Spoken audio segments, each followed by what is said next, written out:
Sandria, aujourd'hui on se retrouve avec un tutoriel maquillage et c'est le maquillage que je porte aux yeux que je vais vous montrer comment j'ai réalisé. C'est entre autres le même maquillage que je portais donc dans ma vidéo de lundi mais aussi dans ma vidéo de vendredi dernier. Vous avez été nombreuses à me demander un tutoriel pour ce maquillage là.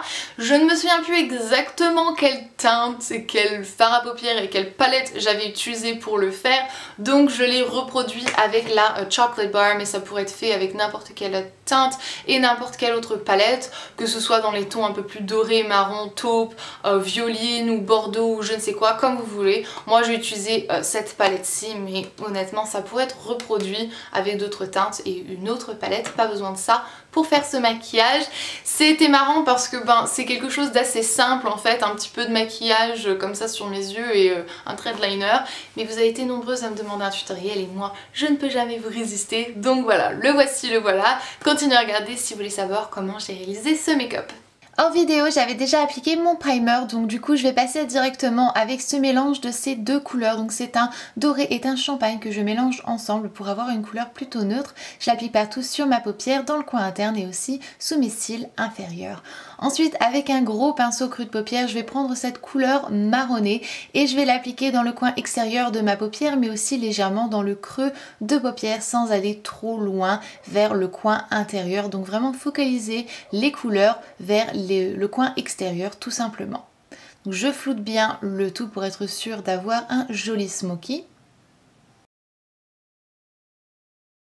Et ensuite je prends un pinceau un tout petit peu plus petit, celui-ci est de ELF et une couleur légèrement plus foncée et j'intensifie donc le coin extérieur et le creux extérieur avec cette couleur-ci et ensuite je floute bien toutes les couleurs ensemble.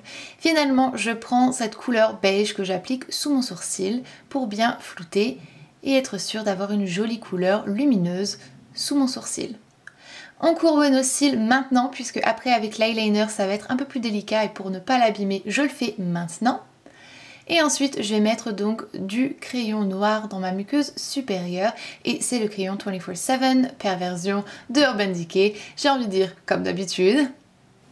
Et ensuite je vais pouvoir commencer à tracer mon trait de liner. J'ai une vidéo où je montre 5 méthodes pour avoir un joli trait de liner et elle sera indiquée dans la partie plus d'informations pour que vous puissiez vraiment savoir exactement comment tracer votre liner et comment faire si vous n'avez pas l'habitude ou si vous n'aimez pas le liner liquide. Il y a d'autres méthodes. Enfin là j'utilise donc le liner liquide de Agnès B et je prends mon temps pour tracer donc mon trait le plus précis que possible et ensuite une bonne couche de mascara et c'est le volume de Chanel que j'utilise aujourd'hui sur mes cils supérieurs comme sur mes cils inférieurs, mais vraiment légèrement sur mes cils inférieurs pour ne pas que ce soit de trop.